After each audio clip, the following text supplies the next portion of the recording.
People seem to forget, if you change today, today will change your life.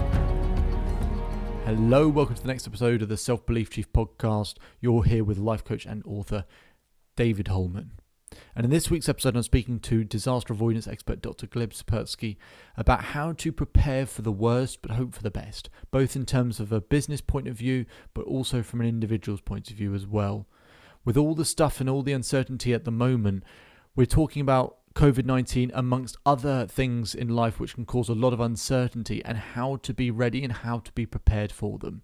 So if you're dealing with a lot of uncertainty at this present moment, this will be a great episode for you. Hello, Gleb. How are you doing? I'm doing great. Thanks so much for inviting me on the podcast. No, you're very, very welcome, and thank you for reaching out as well. And so, obviously, came across your book, Never Go With Your Gut, and very interesting read for people who, in the context of business, especially, to understand actually, ideas around decision making and instincts, and actually how, as a business, a business can function better. And having worked in corporate settings myself, understanding that, the speed of decision making, the speed of processes can sometimes compromise actually the quality of what a business might do. So, but first, before we get into it, Gleb, just tell us, for the people listening, just tell us a little bit more about yourself. Happy to. I'm a disaster avoidance expert. So that's my title, that's how I'm known, and I run a company called Disaster Avoidance Experts of consulting, coaching, and training of 6 people. Now, what we do, what I focus on is helping folks make the right decisions in their business as well as in their career decision-making. So business decision-making, career decision-making, in order for them to avoid disasters, because decisions, overwhelmingly, poor decisions are what lead to disasters. Whether it's an actively poor decision where, as a result of your decision, the business has serious trouble or your career has serious trouble, or failing to make the decision at the right time when you need to do it. That also leads to a lot of the disasters. So my focus is on helping folks avoid those disasters and maximizing success. I've been doing this for over 20 years, ever since I realized as a kid that, nobody sat me down and said, hey, kiddo, here's how you make good decisions. Everyone, just saying, following your heart, trust your gut, go with your intuitions. And my parents were saying that. And I saw my parents making some pretty terrible decisions as a result of that. There was a really bad one with my dad. So he was a real estate agent, and he worked based on commission. So his salary was variable. Well, at one point, he decided that he went with his gut, and he hid some money from my mom that he made quite a lot of money. And he told her he made very little money during a period of time. He bought an apartment on the side, and then he leased it out to some folks. Well, in a couple of years, when she found out, she was very pissed. She was very angry. She actually kicked him out of the house because, she felt that it was really a betrayal. So he had to live in that house that he bought for those people. And I rarely saw my dad in that period until they reconciled eventually. But, it was pretty hard for me. It was rough. And that really pushed me to focus on, hey, why do adults make such bad decisions? Why is that happening? To study this topic. So, and especially since nobody taught me that, not simply when I was a kid, but also in high school. That's not something that was taught. Not in college, not in business school. It's not taught how to make good decisions. So I studied this topic, and that's how I got into consulting, coaching, and training. So on the one hand, and I realized that there's very little actually good quality advice on decision making available in the popular literature. So I went into academia. I became a professor. I studied this topic formally, published a bunch of peer-reviewed papers in cognitive neuroscience and behavioral economics. So that's my area of expertise as a professor. I've spent 15 years in academia, including 7 years as a professor at Ohio State. And that has been all brought together. My 20 years of experience consulting, coaching, and training, and 15 years of research experience has been brought together in that book, Never Go With Your Gut, How Pioneering Leaders Make the Best Decisions and Avoid Business Disasters. And I'm sure in the current climate, that's never been more relevant, to be honest. And you see so many businesses who are, ones that react quickly and they're commended for their speed of action. But actually, in the grand scheme of things, yes, we have to act quickly, but actually our business is making the right decisions. And so rather than talking about it in a kind of with one paintbrush and talking about the what all businesses should do. I mean, at the moment, what is it that businesses can do? Not what they should do. What can businesses do to help themselves as a business, but really more importantly for the health and well-being of their staff, of their customers, of their co-work, all of that. What would you be advising businesses to do at the moment? Well, right now I am spending a lot of time. I mean, Sure. my inbox and phone is blowing up because of clients and other new people who know what I'm doing, who are want to inquire with me. And what I'm seeing is very bad decisions by businesses. And we have to understand where these bad decisions come from. They come from our gut reactions, and our gut reactions are not adapted for the modern environment. They're not adapted for the modern business environment, the modern relationship environment, in all sorts of life areas, including business and careers. We don't make the right decisions because our gut reactions, our feelings, our intuitions are adapted for the savannah environment. When we lived in small tribes of 15 people to 150 people, we're hunters, gatherers, and foragers. So our main threat response, you might have heard of it, is called the fight or flight response. Sure. That's how we respond to threats. So in the savannah environment, that was great. We had to jump at 100 shadows in order to get away from that one saber-toothed tiger. That's why it's also called the saber-toothed tiger response. In the modern environment, you might notice there are many less saber-toothed tigers.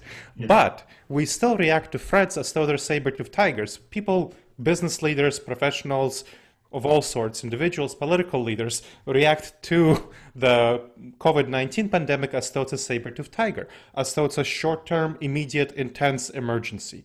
That is how they overwhelmingly react. That's one. And second, they put into place plans that they had prepared previously, contingency, emergency plans for the general pandemic problem, as opposed to focusing on the specific issue. I mean, look at what happened with the UK government. It had a plan for a pandemic that was very poorly fit to the COVID-19 pandemic, and it lost a lot of time, and it caused a lot of lives to be lost because it put in place the wrong plan that was not adapted to the current situation. It was just reacting. It was reacting with that fight or flight response. What can we do immediately in the moment to address the situation? Bad response. A lot of business leaders are doing the same thing. They're going to their existing emergency plans and they're saying, okay, this is the contingency plan, let's put it in.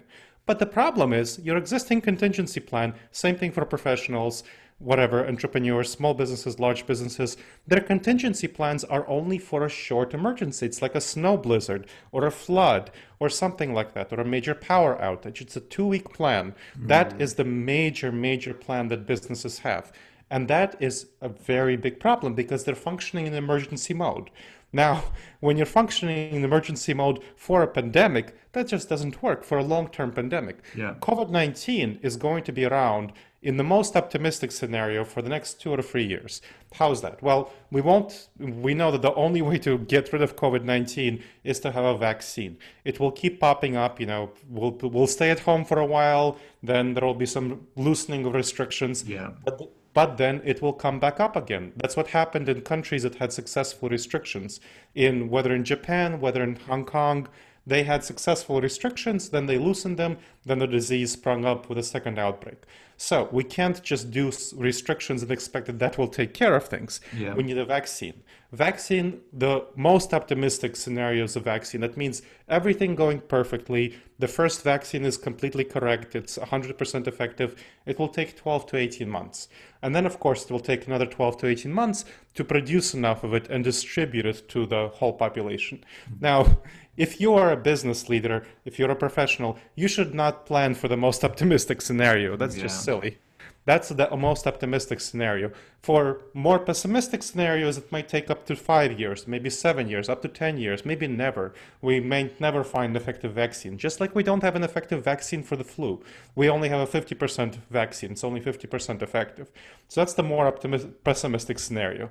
But even in the most optimistic scenario, your 2-week contingency plan will not work for a 2 to 3 year situation. So what you need to do, what I'm working on with a lot of folks, is making a long-term plan, not a simply immediate in-the-moment plan, but making a long-term plan, making a long-term switch, realizing that we're not in an emergency. COVID-19 is not an emergency. It's the new normal. If you're functioning in this mode for the next 2 to 3 years very optimistically, this is not an emergency. This is your reality. This is the reality in the foreseeable future, because you shouldn't really make plans beyond 2 to 3 years, realistically speaking, because it's hard to foresee the future. You're So speaking from a business point of view, yes, is that opposed to an individual perspective? it's not opposed to individual perspective. So when I'm talking to professionals, I'm talking to them about, hey, how can you change your professional career to go toward the long-term Sure. perspective? When I'm talking to, I talk to professionals when I do coaching. I also do coaching in their personal life and their relationships. I talk to them about, hey, you will not see a lot of your family members for 2 to 3 years. If they're located not immediately near you, you might not have any flights, any transportation for the next 2 to 3 years. How will you manage your relationships? How will you manage your relationships with your people if you're staying at home? A Yeah. lot of people are not used to staying at home Yeah. and they only spend, maybe 1 or 2 hours a day together. Now you're spending with your whole family, with your whole household, you're spending 24/7 together. That leads to a lot of relationship tensions and a lot of relationship strains. In fact, my next book is called Blind Spots Between Us: How to Overcome Unconscious Cognitive Bias and Build Better Relationships. So this is really important, and people don't realize the kind of damage that their relationships are going to suffer, and they're not making a plan for how to adapt their relationships to this new situation. So that's relationships and all other sorts of things that you have to change, because you are not going in your normal everyday routines. And you have to realize that your routines are a thing of the past.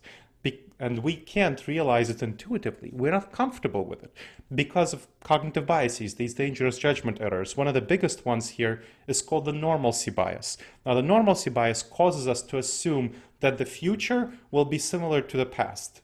At least the medium-term future, short-term future will be similar to the past. We can't process intuitively with our emotions that the major disruption has come and the future will be very different than the past.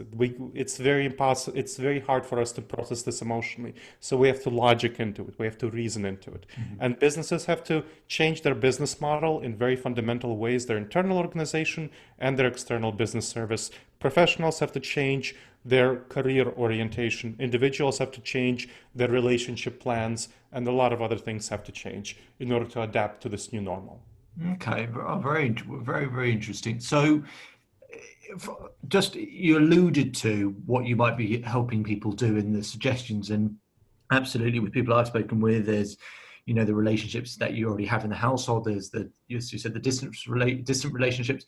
There's the effect to people's careers, both in terms of actually way of working or whether there's a job there for them at all.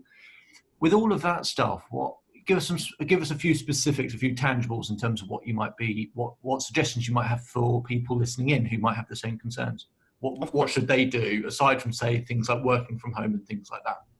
Yeah, I mean, the working from home, the problem is you're already working from home, so you need to prepare for what the situation would be like. So let's talk about individuals first and then get to businesses. Sure.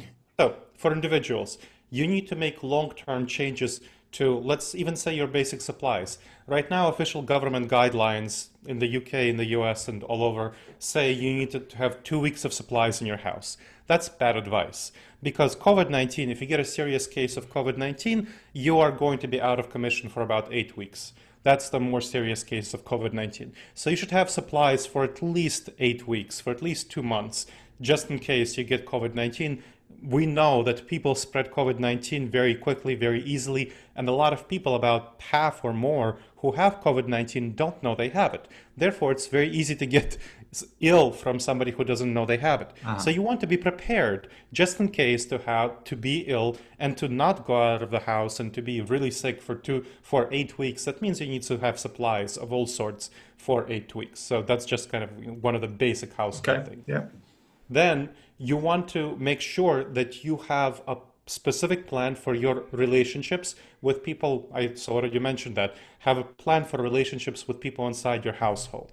Now, you are going to, if you're not used to spending time with each other in the household, especially if you have kids, a lot of young adults have moved into the household. They have a lot of trouble just staying inside and dealing with things. So you need to figure out how you'll manage that relationship for a long time, especially if they've just moved in. If kids are not going to school and staying inside the house, how will you manage that? Right now, a lot of people are functioning in emergency mode and they're tolerating these discomforts. Now, that emergency mode will not last for 2 to 3 years.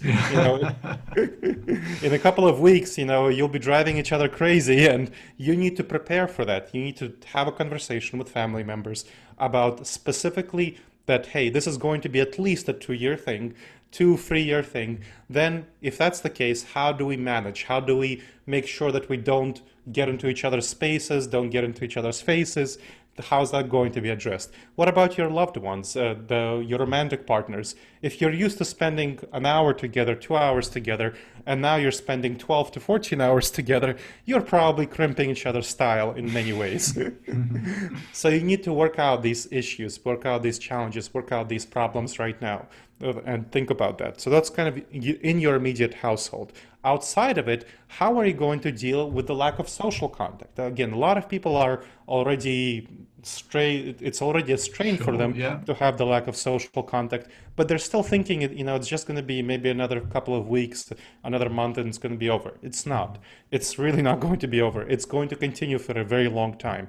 And it's, maybe in a couple of months restrictions will be loosened, but then they'll go back up again. So you need to figure out how you will cope in the next 2 to 3 years without this lack of social contact, immediate in the social contact. Figure out how to use various software, maybe consider using virtual reality, other things, other ways of addressing this problem. Also, think about your hobbies. You probably have a lot of hobbies that might rely on face-to-face. I like, for example, to play tennis with people. Well, I'm not going to be doing that for a long time. That's not going to be a possibility, especially if you like to, do something like playing football. That's not going to be something that you're going to be able to do. So how will you replace that for yourself? Both the physical aspects of it and, of course, the social companionship aspects of it. And other hobbies, whatever you're doing, whatever you're used to, you need to figure out hobbies that don't rely on face-to-face activities. So those will be very important for you to cope mentally. So think about your mental well-being, your psychological well-being in this period. So that's for individuals. And I'll stop here if you have any questions. Yeah, I was going to ask you specifically. So what are you doing to overcome your lack of tennis? Oh, so what I'm doing with lack of tennis, first of all, I'm focusing much more of my energy on gardening here in the summer. Okay. So that's going to be replacing physical activities. And then to replace the interactions, the game-like interactions, competitive interactions, I'm finding various apps that allow me to play with people who I play tennis. And then what I do with them is I play tennis, I chat, I go out, I hang out, and we have conversations while we play tennis. So it's a nice thing to do to be able to have these conversations. So I'm finding apps like, let's say, Scrabble, chess, and so on, that I can use to play with them in such a way that it still allows interaction. So while we're playing Scrabble, we kind of chat about other things, other life things.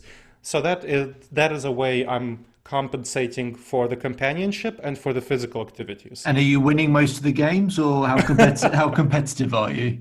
I'm really competitive, yes. Okay. So I'm winning most of the games, and when I'm not winning, I'm upset. Okay, yeah. That's the thing I worry about is when someone goes from like playing something they're not as good at in their own home and being competitive, and they start losing all the time. What that will do. But anyway, it's a good. Well, if you're starting to lose, play tic-tac-toe. You can always get it into a draw at least. Yeah, fair enough. Yeah, good point. Fair enough. So talk to us from a business point of view. Yes.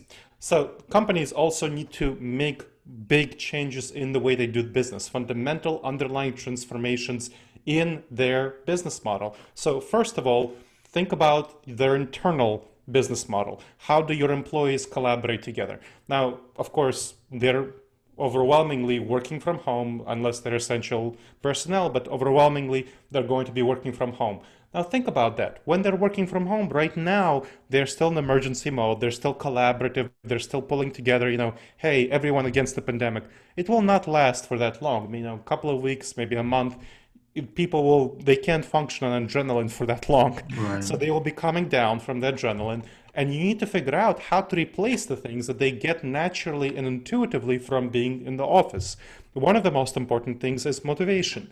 People are motivated by coming together with others like them and working collaboratively together on a shared project. It's a natural motivating thing. Now, when they're surrounded by nobody, when their coworkers are their pets, they will not get that sort of motivation. So you need to figure out how to motivate people who work from home, who are not used to working from home, who are forced to work from home. So there's a lot of people, especially extroverts, who will have a lot of trouble with this. Mm-hmm. So the motivating aspects of this are going to be really important. That's one.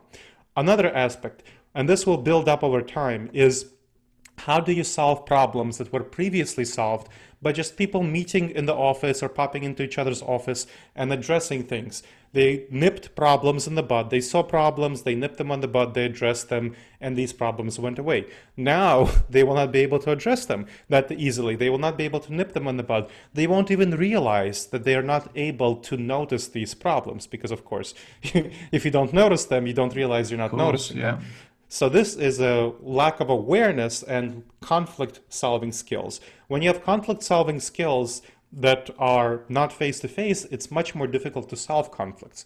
Before the pandemic, one of the areas that I help clients deal with is how do you resolve conflicts with people who are not face-to-face. So, for example, there was a central headquarters and the local offices, and central headquarters is responsible for various organizational policies, local offices are responsible for customer service. That creates a lot of inherent tensions and conflicts where, I was working on a conflict where they started sending emails to each other about a conflictual issue, and then they started not agreeing, started using all caps, yelling at each other, started CCing the CEO to such an extent that the CEO told me in a private conversation that people were behaving like psychopaths on email. Now, that's not great when your CEO thinks that. Yeah, not ideal, no. Right, and I can guarantee to you that there will be many more psychopaths on email as a result of that's just the reality of how we communicate by email. It's dehumanizing, inherently dehumanizing. So you need to figure out the conflict-solving issues. How do you resolve those? You need to figure out, of course, how to hold people accountable. Previously, as supervisors, you can hold people accountable just by walking around the office, doing a walkabout, checking in, having your meetings, brief meetings, whatever. You can hold people accountable much more easily when they're in the office. But, of course, when they're working at home, how do you hold them accountable? You need to figure out that problem. And there are, of course, ways of doing that. But that is a big issue that you need to deal with. Fourth, and probably most importantly, I want to very much highlight this, is building up trust. Now, teams have inherent trust from meeting each other in the office, having just chats around the water cooler about their kids, their life, that they build up those relationships that rely on knowing about each other and trusting each other. Those webs of trust will fray as people are not working in the office and they are not aware of each other as a human being.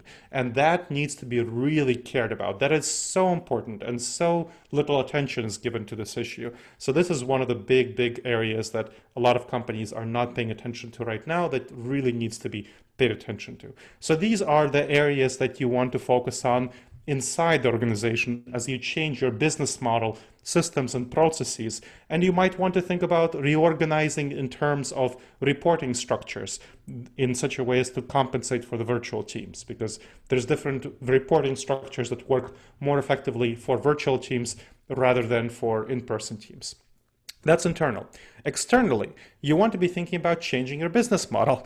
Right now, a lot of business models rely on face-to-face interactions, face-to-face collaboration. So, for example, I'm working with a legal company that's trying to figure out how to switch company of lawyers, a couple of hundred lawyers, that are trying to switch to from a face-to-face interaction to virtual interaction. Now, there's a lot of things they can do online relatively easily. Sending documents, sending emails, whatever. That's not hard.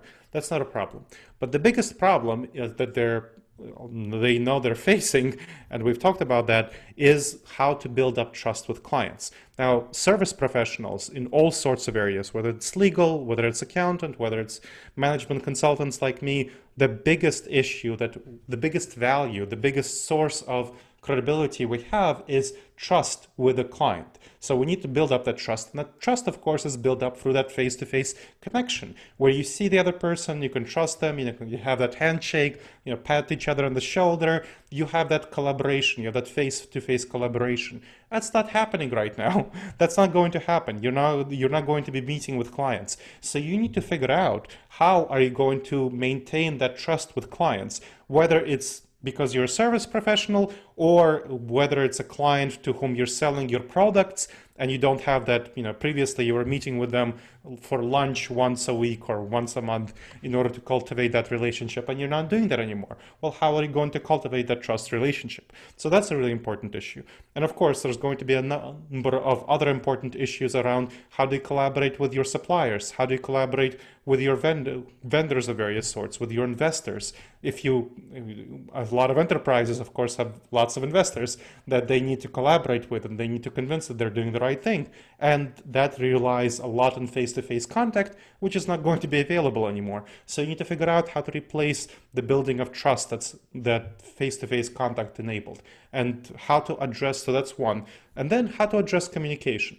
In online communication, especially especially email, it's so easy to have misunderstandings, miscommunication, ones that are much easier to fix when you're in the moment, when you're in the room, because you can read people much easier. You can see signs of hesitation, body gestures, body movements, face being concerned.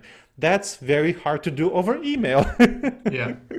And it depends on having as many senses as possible and being in the room and having that person-to-person connection. Even on video, it's pretty hard to do. You need to learn differently. So you need to have professional development in how to read people over video, in how to communicate over video. And of course, a lot of people don't know how to do video very well. I mean, a lot of people are running into a lot of serious issues with using Zoom, using Skype, and so on. So that is just some of the issues, some of the major issues, but there are other issues involved that need to be addressed. And of course, you need to think about what happens if some of your people get sick with COVID-19. You need to have more robust key employee replacement plans. So that is another issue that you want to be thinking about. But that's just some of the stuff that companies need to be thinking about. And as part of it, they need to be really seriously thinking about their long-term plans. This is a long-term shift. So how are you going to function in the long term, changing your strategic plan to accommodate the new reality?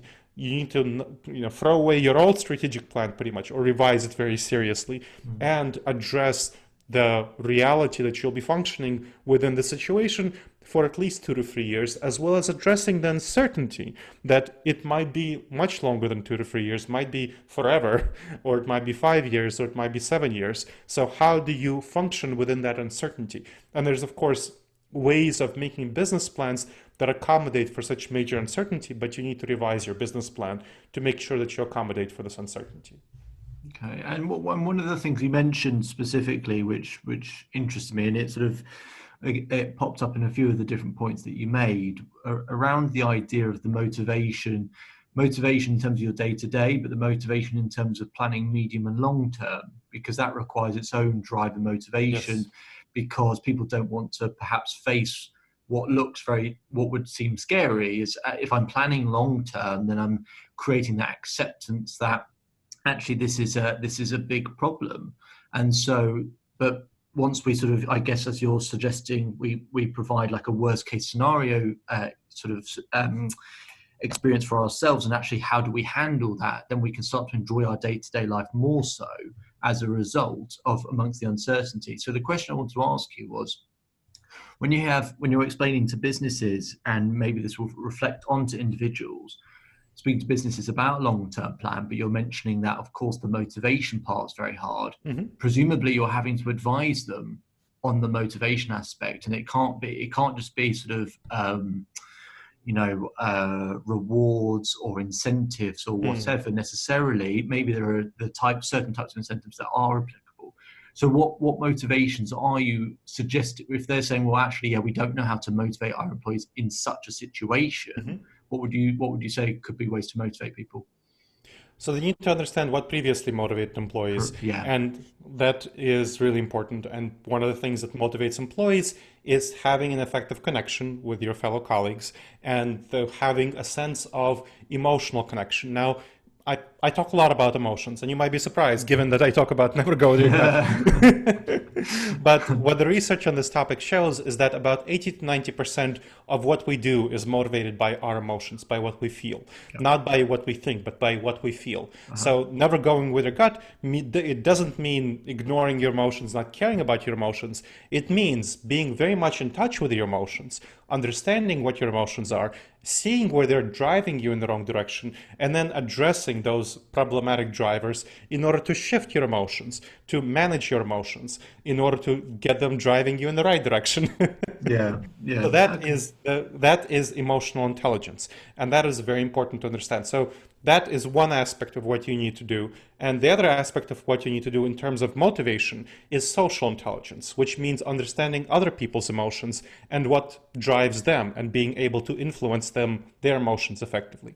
So just that basis, that framework needs to be understood. So you need to go toward their emotions, toward the emotions of your employees, and see what motivates them. So what motivates them, you need to figure out what are effective stories. Stories are incredibly motivating. Sure. And it, again, might be surprising for people who think that, I'm illogical, whatever. But stories are just inherently motivating, and that because they appeal to our emotions. That's what we resonate with. So previously, you were telling your employees stories, the business was telling its employees stories about the business, about what it was doing, that were inspiring, positive, motivating, engaging for these employees. And money, just to be very clear, you talked about money and rewards. Money is a very poor motivator beyond a certain minimum. So there's extensive research showing that once there's a sufficient amount of money, whatever it is, depending on the region where you live, but something like, maybe 50,000 pounds. That's what I read. Yeah. Yes. 50,000. Yeah, 50,000 pounds or something like that, however many, $60,000, depending on where you live, that would be sufficiently enough. And after that, any additional money would be, just points. It just doesn't matter that much. Okay. It's just a matter of measuring status. So it's really not nearly that important to have that, difference. So what you want to be focusing on is what kind of stories are you telling your employees? Think about what stories were effective earlier and how you can tell them in a virtual environment now. Because previously, of course, you were telling them through face-to-face. You had that engagement where you as a leader, as a supervisor, were telling their stories, were engaging with people in that face-to-face interaction, and you were able to convey charismatically those stories to them. That's one of the functions of a leader, is to inspire people, to get them all moving in the same direction. Well, now you can't do the natural intuitive storytelling that you used to do. So you have to go from that natural, primitive, savage storytelling to the artificial, civilized self, where you convey your stories through other medium. You have to figure out how to gather stories, convey them through text, convey them through video, convey them through audio. One of the things that I strongly encourage my clients to do is to create a podcast and videocast, official podcast and videocast, internal one for the company. And of course, it can be externally broadcast as well if you want that, depending on the content. Sure. But that one of the more powerful things that you can do right now is create it specifically internally for the company, where instead of a morning meeting report, whatever, memo, you create a video version of that, where you videotape yourself or somebody else who is in a leadership position speaking about stories and inspiring ones about the company, about what's going on, having clear transparency about how things are shifting, and giving examples of success as well as some failures. You need to be honest and transparent about that, about what's going on in the company and what the company is doing to make sure that it's successful for the next 3 to 5 years or longer while this thing is going to be around. So individual stories of individual people framed within the broader context of the company, delivered in video and audio form as well as text form. It's very easy to just take the transcript of that and deliver it in text form. So you can deliver it in all of these forms to your employees You can have that, a podcast that goes out 3 times a week, for example. So that's something that is an effective strategy that you can use to help motivate your employees. And you need to be sure to convey to them that you're working right now on revising your strategic plan to have them be confident in their future.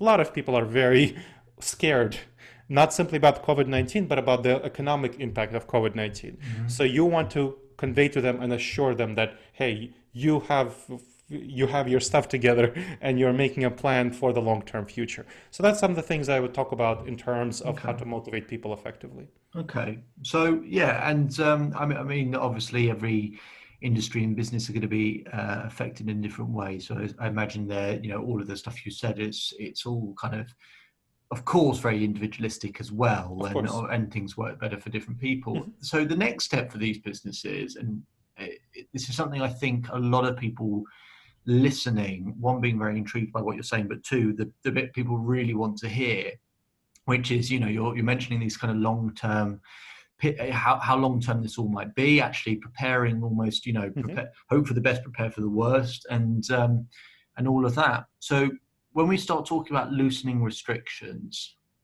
now this is the danger where obviously, which for a lot of people, so you're based in Ohio, I'm based in the UK.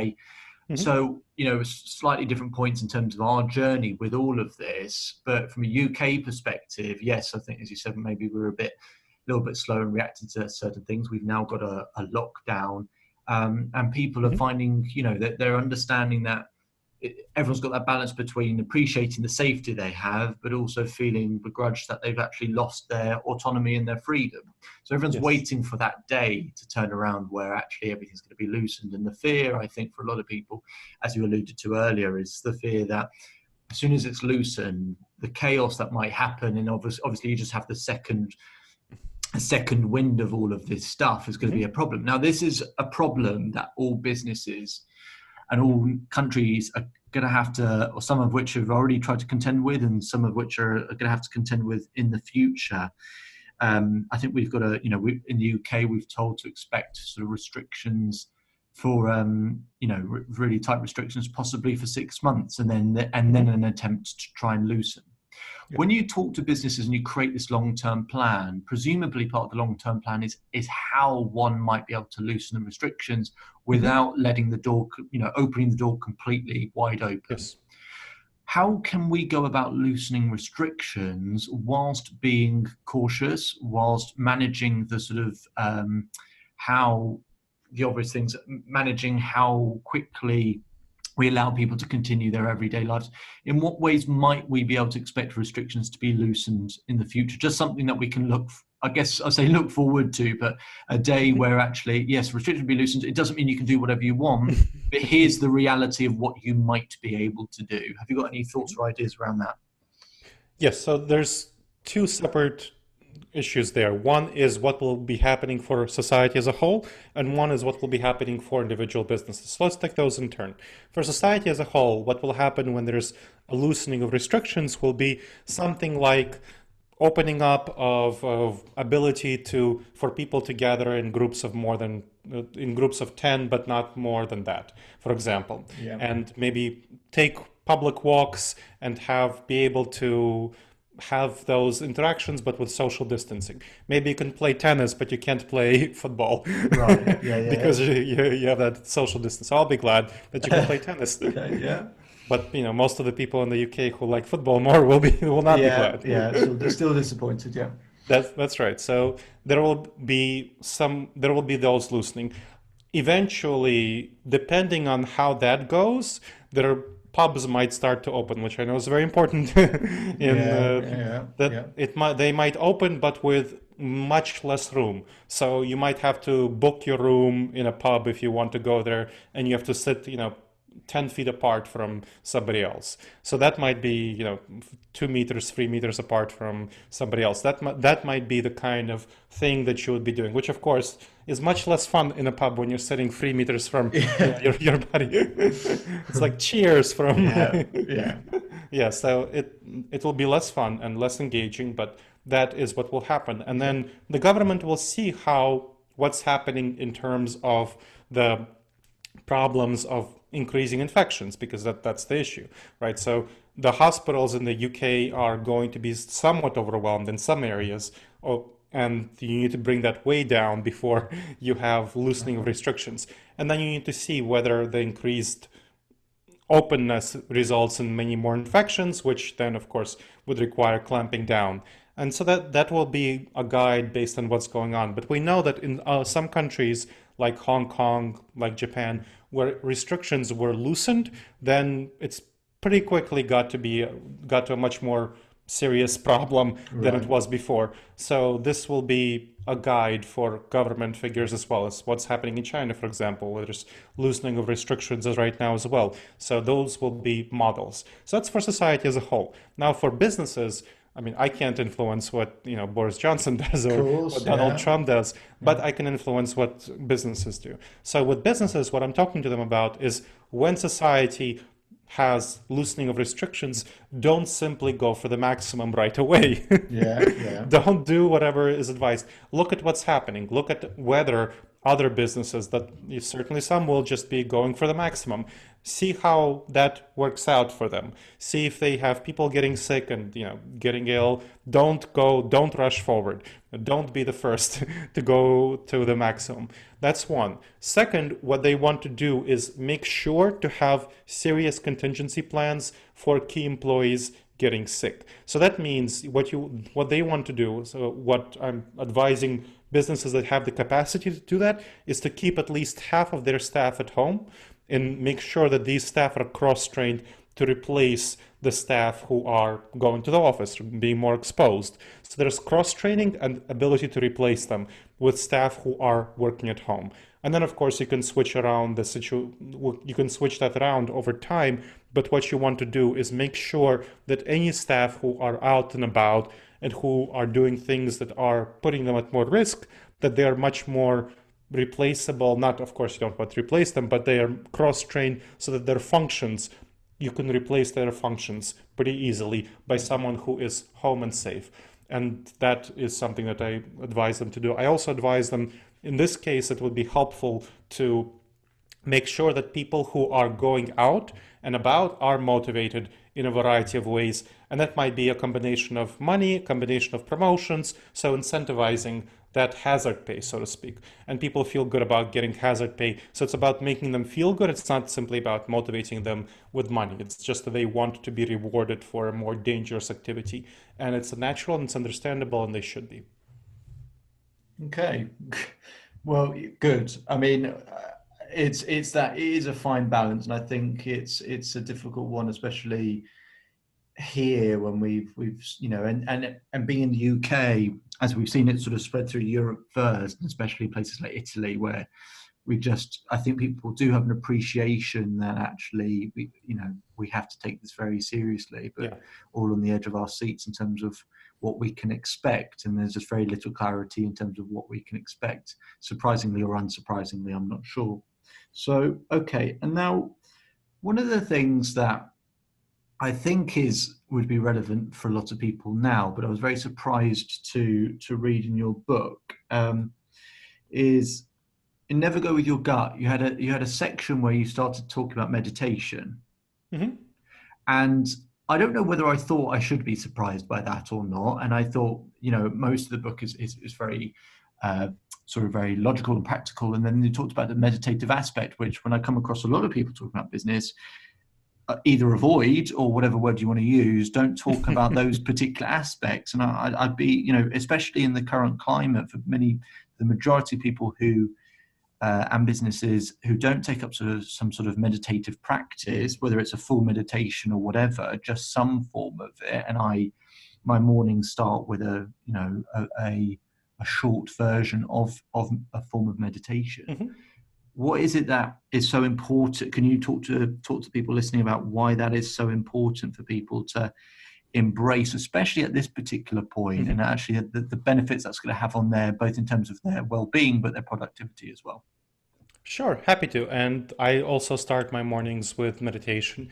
Now, the reason I put meditation in the book is because the book is going by what's science driven, not Right. simply what's popular, Yeah. faddish, Yeah. or not faddish. It's just talking about here's the science, here's the cognitive neuroscience, here's the behavioral economics, here's what we know. I'm not talking about what we don't know. We have extensive evidence that meditation is very helpful for a number of things, including for fighting with cognitive biases, for debiasing. That's the practice of fighting cognitive biases, debiasing.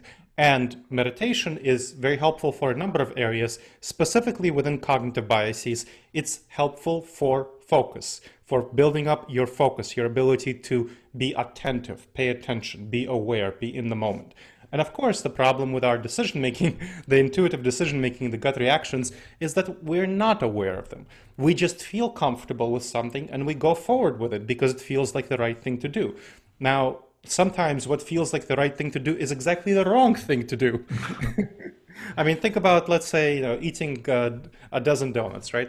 So you have a box of dozen donuts in front of you. It feels very tempting to eat the whole box of dozen donuts, especially when you start with one donut or, two donuts. Maybe two donuts is okay, but then it's very hard to not eat the rest of the donuts Uh-huh. when they're right in front of you. Now, why is that? Well, in the savannah environment, it was very important for us to eat as much sugar as possible when we came across that sugar. We came across some honey, some apples, some bananas. We had to eat all of it as much as possible, at least, in order to survive. We are the descendants of those who successfully survived because they ate a lot of sugar and because they had a very strong fight or flight response. All the rest died. So we are the descendants of those who survived. So right now, it feels very right. It feels very tempting, very intuitive, very comfortable to eat the whole box of dozen donuts. Unfortunately, that's exactly the wrong thing to do in the modern environment for your physical fitness.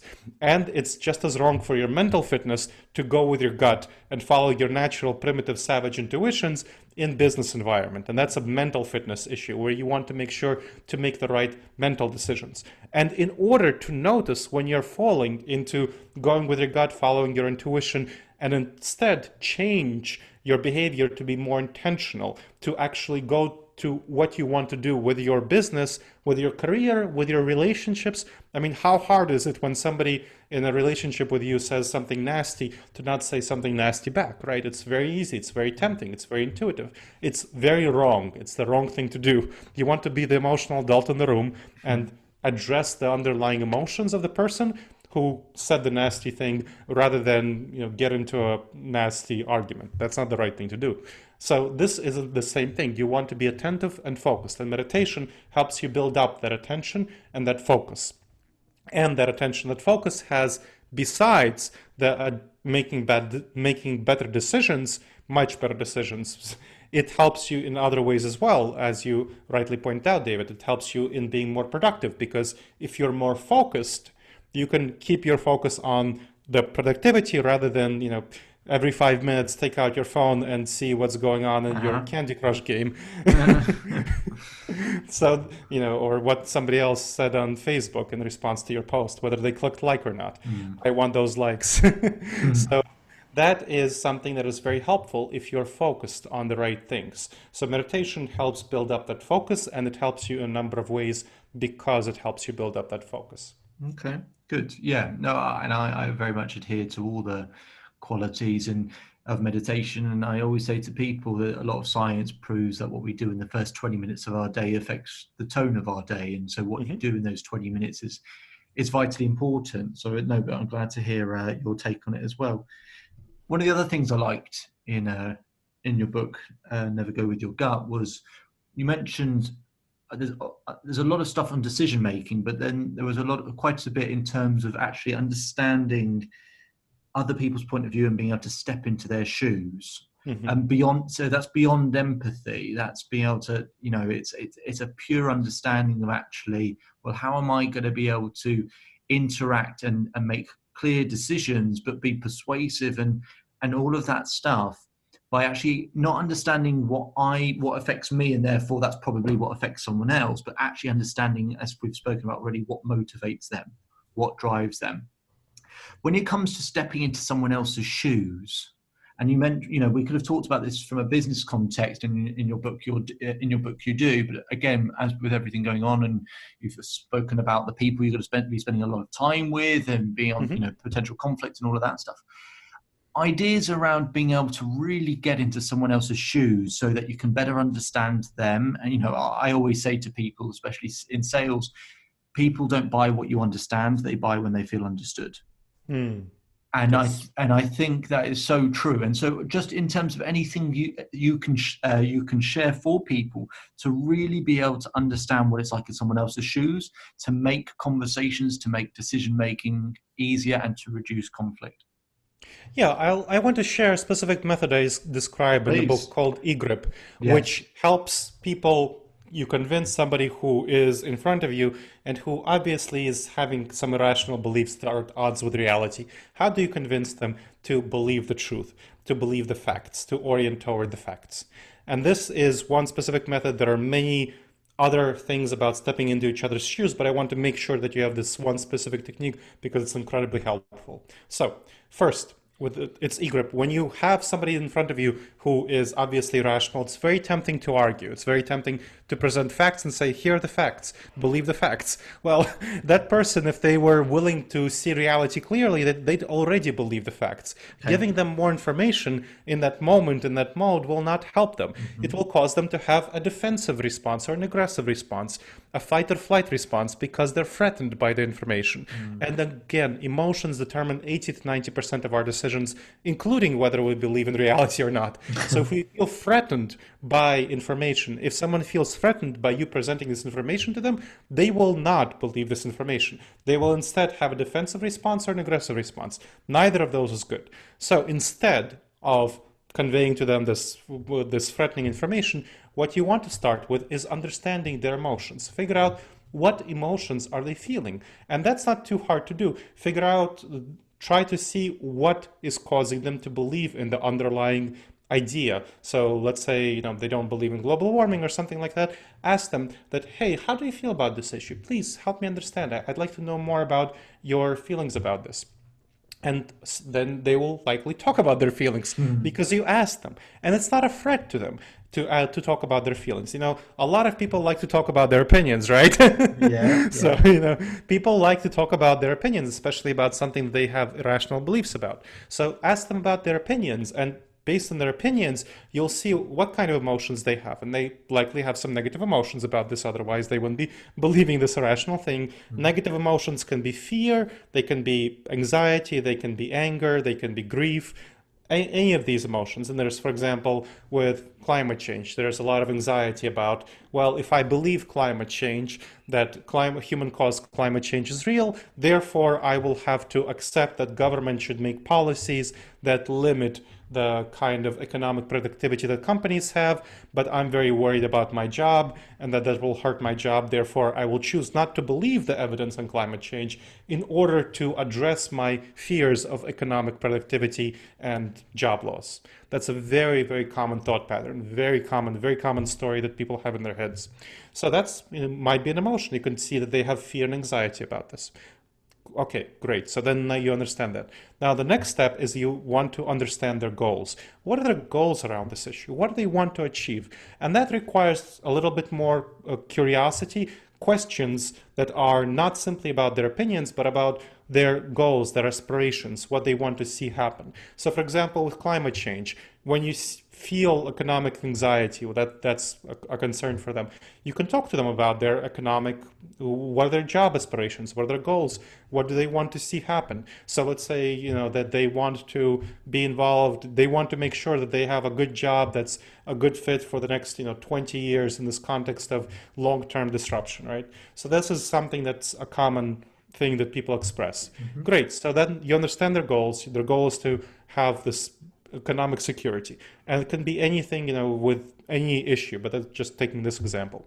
So you understand their goals, and this is the second step of eGrip. So again, eGrip goal is an acronym for 5 steps: emotions, goals, rapport, information, and positive reinforcement. So you went for emotions, you went for goals, then you go for rapport. You talk about how you care about their goals and how you share their goals. So something like, hey, totally understand you. I mean, I'd love for you to have economic security over the next 20 years. That's something I really aspire to myself. I want to make sure that my job, whatever I do, is going to be secure and it's not going to be out of date in the next 3 years in this context of great Yeah. economic disruption and all these problems, right? So you share that, you show how you are essentially what you're doing here is you're showing them that you're part of their tribe. Remember, one of the most important things about us as human beings is that we're tribal. In the savanna environment, as I mentioned before, we functioned in tribes of 15 people to 150 people. We had to be very tribal. We had to be very oriented toward people who look like us, think like us, share our values. Because if we weren't sufficiently tribal, we'd be kicked out of our tribe and we'd die. So Yeah. we're the descendants of all of those people who weren't kicked out of their tribes, who didn't die. So you are and they are. So you show them that you're part of their tribe, that you're on their side. Great. So now you have that rapport. You built up that rapport. They feel that you are on their side. You share their feelings, and then you move into the next step, which is information. Here's where you actually give the facts that challenge their worldview. You can say things like, "Well, hey, did you know that the environmental green jobs are growing at a much faster rate than not green jobs, than black jobs, that jobs that don't that are going against environmental concerns. So there's much more growth in this area, and there's much more potential for growth if the given the consideration that there's more climate change, there's more jobs involved in climate mitigation, climate change mitigation issues, so not simply energy production, but addressing the negative problems of climate change. And so there's much more potential in this area than in many other areas for the long term, because climate change is going to continue. So this is something that we have to think about for the long term. There's a lot of areas that you can improve your financial situation if you shift your attention to working in green jobs, working in climate mitigation issues. And that will likely help them understand that, hey, this is not something I was thinking about. There's green jobs, there's climate mitigation change mitigation jobs. Great. Maybe that's not something for me to think about as a career path that will be secure for the next 20 years, which is pretty actually accurate that is a career path that will be pretty good for you if you get into that right now, which is not quite on the ground floor, but it's relatively close to it. And then the last step, don't forget this is really important. After they shift their opinion somewhat, you want to give them positive reinforcement. That's the P of eGrip. So positive reinforcement for changing their minds. A lot of people forget this step, but if you forget it, you will have to have this conversation with them many, many times over around a bunch of issues. But if you give them positive reinforcement for changing their mind, saying, hey, it takes a lot of guts to change your mind. It's not easy. I know that it's very hard for me to change my mind, and it's very noble and great and courageous of you that you can shift your perspective on this issue rather than saying, haha, I win, you lose. That's not going to help. You want to get them to have positive emotions. The underlying point here is you want to get them to have positive emotions about changing their minds and believing the facts, even if the facts make them uncomfortable. So that's the kind of story you want them to develop in their heads, that, hey, changing my mind is a good thing. Even though the facts might make me uncomfortable, it's still overall a good thing, and it will help my goals and it will help me in the long run. So that's the story you want to leave them with. Not simply the object level issue, which is the underlying, let's say climate change, but the meta level issue, the more complex issue, the broad framework of believing the truth. So that's the 5-step model, eGrip: emotions, goals, rapport, information, positive reinforcement, that can help you use the technique of stepping into other people's shoes in a very specific, targeted way to make sure that you can convince people who have irrational beliefs to change their minds toward the facts. Very interesting. Very interesting. And there's especially when it comes to things like sales, where you see kind of similar sorts of you realize the importance of things like positive reinforcement, and but actually what you've just said there, it's often in being persuasive and in being being able to really build a connection with someone. The order is so important, and I think actually the order of which you just framed all of that, people might know some of those things, just do it in completely the wrong order. Yes. And people sort of they've got to kind of move down the ladder, and they're not ready to move down the ladder until you've actually crossed certain points. That's really, really interesting. Yeah, this is really important. So I was giving the example with the climate change because you talked about personal life. I teach that in my clients all the time, whether it's for sales, of course, it's very useful, but especially in internal company deliberations. I find it so useful for folks to use the eGrip method. So there was an interesting study done by Leadership IQ of 1,087 board members. They fired their CEOs, their chief executive officers, 286 companies. It found that one of the top 5 reasons that the CEOs were fired, 23% of the CEOs were fired for denialism, meaning denying negative facts about reality. And you might see that with a number of CEOs who denied negative facts about COVID-19, right, and political leaders. That's a very common classical thing where you deny negative things about reality. And when you're dealing with a CEO who you see clearly falling into denialism, and you're not a board member who can fire that person, then you probably want to not tell your boss that, hey, you're absolutely wrong on this and you're dumb.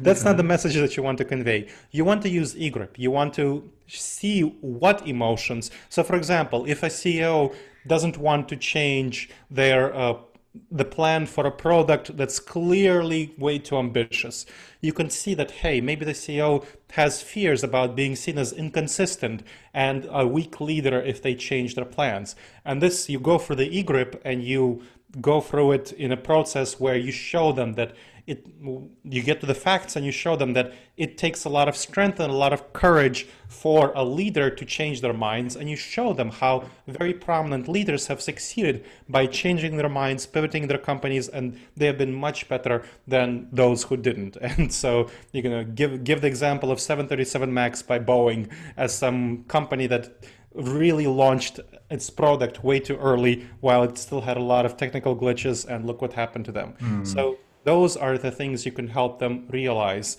and you can be soft and emotionally engaging, take their perspective and get them to the right answer, and they'll appreciate you much more. Your leader will appreciate you much more if you're able to do that, and they will value you as a trusted advisor. And I have to tell you, for myself as a management consultant, that's my role as a trusted advisor. And I often use this method as a service professional to get the client to change their mind from something they're really dumb about to making the right decisions.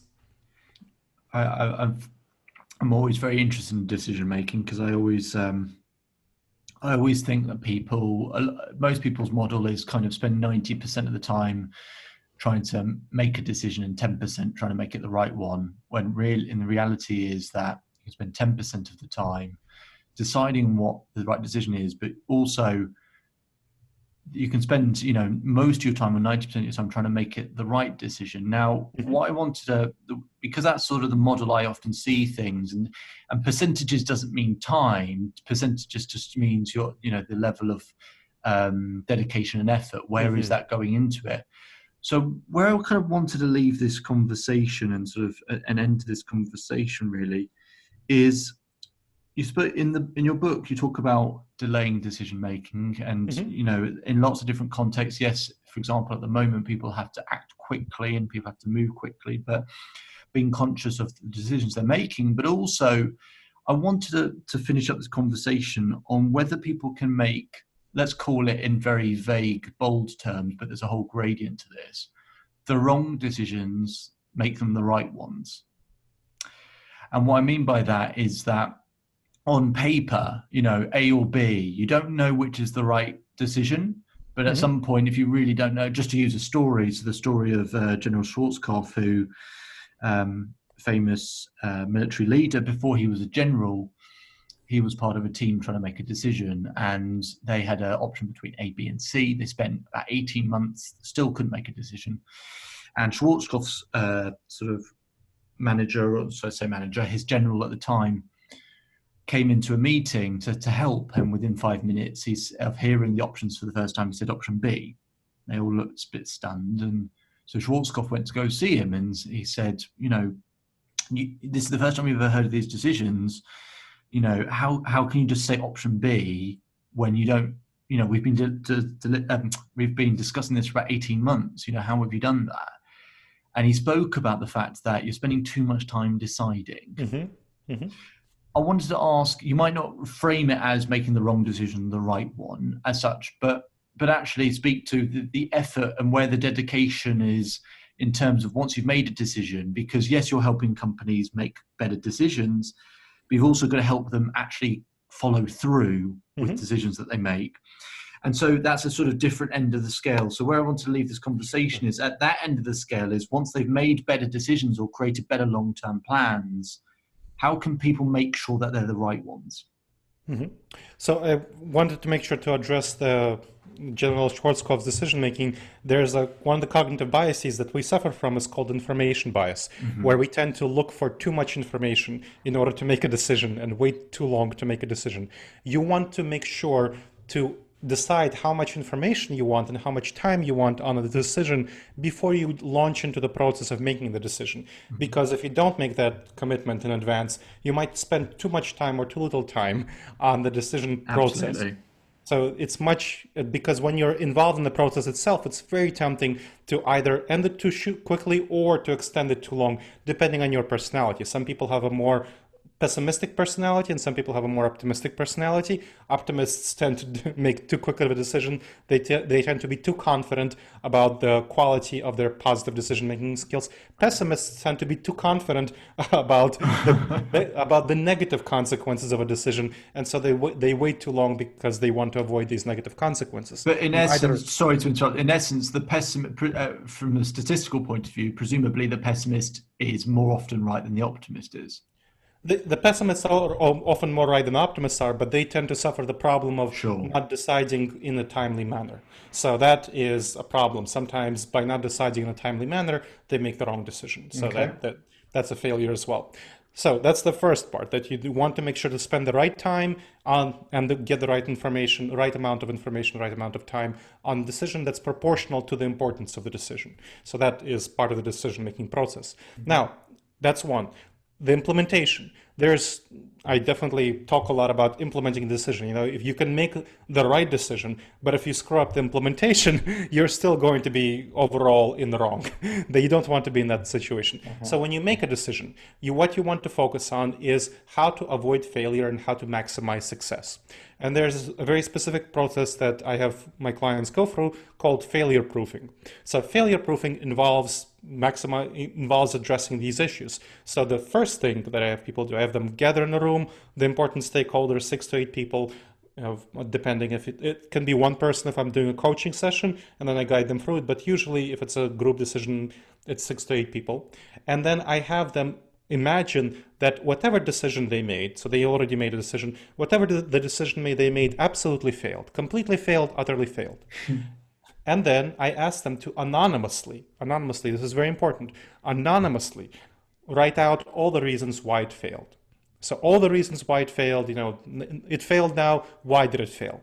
Anonymously is super important, and people often push back on this because they want to just know who said what. And I tell them that, hey, if you want to get the real reasons for why the decision failed, if you want to get the politically uncomfortable reasons, the decision failed because the CEO is an nincompoop and it's too arrogant about the decision, about his ability to get money for this project from outside investors, you want to hear that, even though it's uncomfortable, right? So that you can address that in advance. So all of these things are something you want to have the anonymous decision-making write them out, then talk about what people wrote out. And you can do that whether with an outside facilitator who guides this, or if you have an inside facilitator, you want to have some way to maximize the anonymity of the decision. So for example, you can have people type into a Google form what I do is I have people type into a Google form their answers, so it's anonymized that way.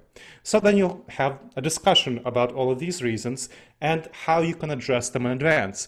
For example, if you have a CEO who's too arrogant about his ability to raise money, maybe you can have other people on the board of directors help in the process of raising money or something like that. So then you address all the problems. Maybe there's not enough market research on launching a new product, so you do a little bit more market research, and so on. So you talk about how to address these problems in the implementation plan, and then you go to the next step, which is maximizing success. So you imagine this decision succeeded perfectly, that it's just the most wonderful decision, the best possible outcome that happened. And you imagine, why did it succeed? You have everyone write out, again anonymously, all the reasons for success of this decision, and you then brainstorm ways that the reasons can be brought about. So what are the ways of revising the implementation plan to bring about these reasons? And then next, you want to have metrics. So the final step is to evaluate metrics for success and failure and make sure to integrate metrics into the plan so that you can pivot when you need to pivot on the various issues in the decision implementation. And then you just go forward. So that way you minimize risks, maximize rewards, and have specific evaluation metrics to see whether you need to pivot to address various problems in the implementation plan.